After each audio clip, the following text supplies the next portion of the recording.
매년 11월의 셋째 주 목요일은 보졸레 누보 데이입니다. 사실 제가 와인 전문가도 아니고 그냥 와인을 가볍게 마시고 와인이 가진 스토리를 좋아하는 사람의 입장으로서 언젠간 이 와인 이야기를 꺼내려 했지만 벌써부터 이야기를 하려 하지는 않았는데요. 하지만 오늘 이 이야기를 시작하게 만든 이유는 바로 이 와인입니다. 메종 르로이 보졸레 블라주 프리미에 2020. 매년 11월 셋째 주 목요일이 보졸레 누보데이니까 오늘 2020년 보졸레 누보데이는 19일 목요일이었고요. 오늘 지금 촬영하는 오늘이 21일 토요일이니까 조금 늦은 감이 있지만 사실 이 와인이 보졸레 누보데이 당일 오후쯤만 가도 보기 어려운 와인이거든요. 제가 오늘 와인을 사러 제가 자주 가는 동네 와인샵에 갔는데 운 좋게 이게 남아있는 거예요. 그래서 이 와인을 가져오면서 보졸레 누보데이에 대해서 이야기해보면 괜찮겠다 싶어서 집에 돌아오는 길에 백화점이나 뭐 다른 와인샵들을 들려서 이것들도 같이 함께 가져와 봤습니다. 그리고 이 와인들의 빈티지가 다 똑같은 2020년 전부 올해 농작한 포도로 만들어졌다는 것인데 보통 그해 포도 재배가 빠르면 9월 초 늦으면 11월에 끝나서 와인이 나오기에는 너무 이른 시기가 아닌가 싶지만 이 와인들의 빈티지가 2022년인 이유가 다 이 보졸레 누보데이와 관련이 있습니다. 이렇게 여기 있는 와인들을 보면 이렇게 라벨이 다들 예쁘잖아요. 저도 이 르로이 하나만 있으면 되는데 이 와인들을 살 필요는 없었지만 라벨도 너무 이쁘고 그래가지고 같이 그냥 이야기를 해보면 좋겠다 이런 핑계 삼아서 저도 모르고 홀린 듯이 데려온 것들인데 이 라벨이 이렇게 화려하고 예쁜 이유는 그 보졸레 누보데이라는 것은 그 프랑스의 보주라는 마을을 중심으로 한 와인 산지, 보졸레 와인 산지의 지역 축제를 지칭하는 말입니다. 또 이런 축제의 의미를 살리기 위해서 이 보졸레 누보 와인들은 이렇게 화려하고 예쁜 라벨을 갖게 되었다고 하는데요. 지금은 워낙에 유명한 세계적인 축제가 된 보졸레 누보데이에 대해서 오늘은 이 보졸레의 여왕 르로이와 함께 알아보도록 하겠습니다.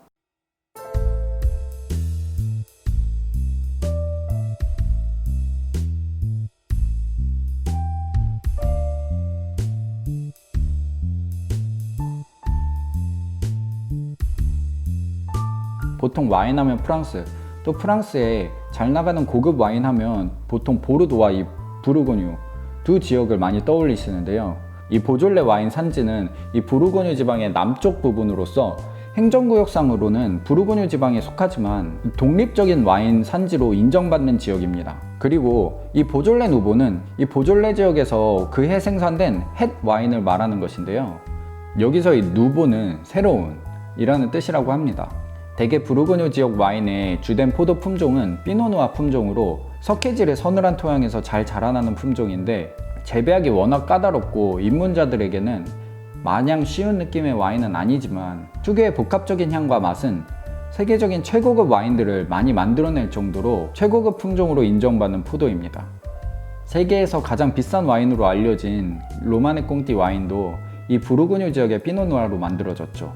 하지만 보졸레 지역에서는 석회질의 토양이 아닌 화강암질의 토양으로 이 피노누아가 잘 자라나긴 어려운 환경이기 때문에 대신에 이 가메라는 포도 품종을 사용하는데요. 이 포도는 껍질이 얇기 때문에 와인의 묵직하고 씁쓸한 맛을 내주는 탄닌이라는 이 성분이 적게 함유되어 있어서 재배하기도 쉽고 다른 포도 품종들보다도 더 빨리 수확할 수 있지만 바로 붙어있는 부르고뉴 지역의 와인에 비해서는 싸구려 와인으로 취급받았습니다.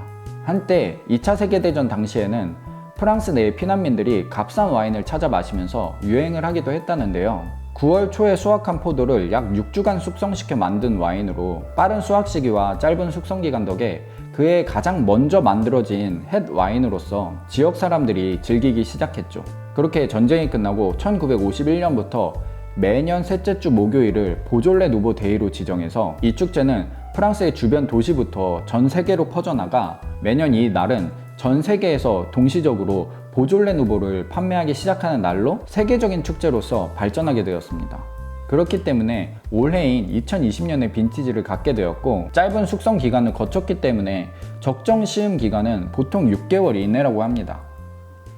그러면 부르고뉴 지역에서 유명한 와인 생산자인 이 르로이가 만든 보졸레 누보를 한번 마셔보도록 할까요?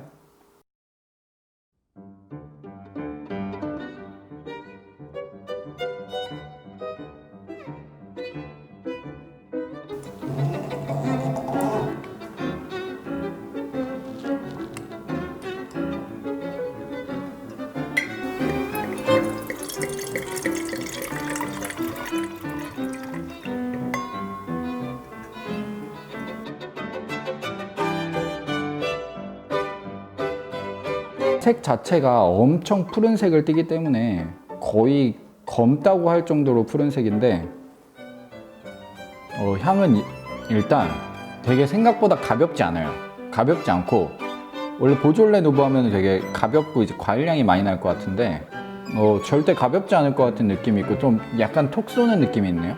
과일향은 되게 강하면서도 어딘가 이렇게 가운데 단단한 듯한 톡 쏘는 느낌이 있어서 한번 그럼 맛을 한번 보겠습니다.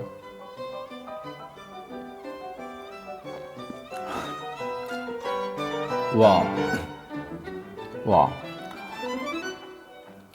이건 보졸레 누보가 아닌데? 맛이 되게 그 향에서 느껴지는 톡 쏘는 느낌이 그대로 맛에서도 느껴지고 강한 그 과일향이 응축된 과일향이 그 향에서 느껴지는 그 톡솜과 함께 같이 느껴집니다.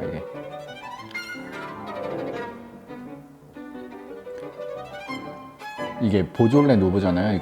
이건 보졸레 누보라기보다는 그냥 잘 만들어진 와인 같아요. 탄닌감은 되게 적지만 이 과일 향도 되게 적절하고 산도는 약간 강한 듯 하지만 뭐랄까 살짝 느껴지는 짠맛이 그 산도를 잡아주는 듯해서 밸런스가 되게 잘 잡힌 느낌이에요. 이게 6주 이내로 숙성된 햇 와인이라 그랬잖아요. 그럼에도 불구하고 이게 바디감이 느껴질 정도로 되게 낯선데 뭔가 약간 친해지고 싶은 그런 맛입니다. 이제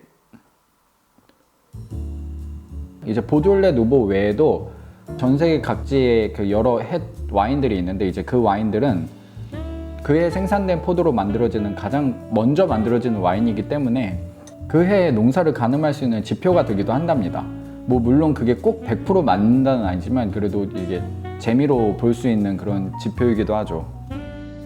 오늘은 갑작스럽게 와인 이야기를 꺼내보았지만 이 풀스튜디오 채널을 구독하시면 앞으로도 와인을 비롯한 다양한 문화와 예술에 관하여 공부해야 하는 지식이 아닌 삶의 즐거움으로 가져갈 수 있는 이야기들로 계속해서 찾아뵙겠습니다.